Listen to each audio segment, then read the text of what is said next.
అరే సరే ఈసారి సర్పంచ్ కు పోటీ చేస్తున్నావు రా మన బ్యాట్ గుర్తు వాళ్ళు మన పోస్టర్లు నించుతుండ్రు. నీకు ఎంత ధైర్యం ఉంటే నా పోస్టర్ నింపుతావురా? నీకెంత ధరం ఉంటే మా ఊరింటికి వేస్తావరా పోస్టర్? రాగండి తెలుగుందారా? మిమ్మల్ని చూస్తే నవ్వాలనో ఏడవలనో తెలుస్తలేదురా. ఒకప్పటి దోస్తులేనారా మీరు? ఒకప్పుడు ఎట్లుండేటోళ్ళరా మీరు?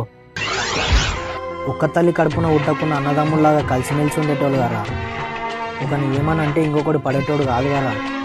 ఏ గొడవలు లేకుండా సంతోషంగా ఉండేవాళ్ళు కదా. ఒకప్పటి మీ దోస్తులను చూస్తే నాకే అసూయ పుట్టేదిరా. రాజకీయం మిమ్మల్ని ఇట్లా మారుస్తుంది అనుకోలేదురా. మరి ఇప్పుడు ఏం చేద్దాం మామ? సర్పంచ్ కావాలని నాకు ఉంది, వానికి ఉంది.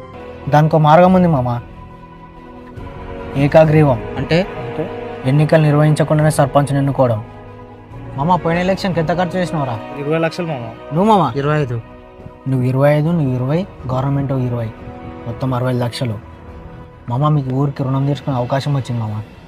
మన ఊరి ప్రైమరీ స్కూలు పాత పడింది, దాన్ని కొత్తది కట్టించి పిల్లల భవిష్యత్తుకి పునాది వేయించండిరా. ఎందుకురా ఎలక్షన్ పేరు మీద డబ్బు వేస్ట్ చేసుకుంటారు? అదే డబ్బుతో నా స్కూల్ కట్టిస్తే పిల్లల భవిష్యత్తు బాగుంటుంది. తరతరాలుగా మీ స్నేహానికి గుర్తుగా నిలిచిపోతుందిరా స్కూలు. డబ్బు ఒకటి ఉంటే సరిపోదురా, ఊరికి మంచి చేసే గుణం ఉండాలి. ఎలక్షన్ ఏముంది మామ, పోయినసారి నువ్వు సర్పంచ్ చేసినావు, ఈసారి ఇంకీరా. వద్దులే మామ, సర్పంచ్ పదవిలో వాడు ఉంటేనే ఊరు బాగుంటుంది. వాడే ఉన్నాను మామ. అరే సరే ఈసారి సర్పంచ్ కు పోటీ చేస్తున్నావు రా మన బ్యాట్ గుర్తు వాళ్ళు మన పోస్టర్లు నించుతుండ్రు.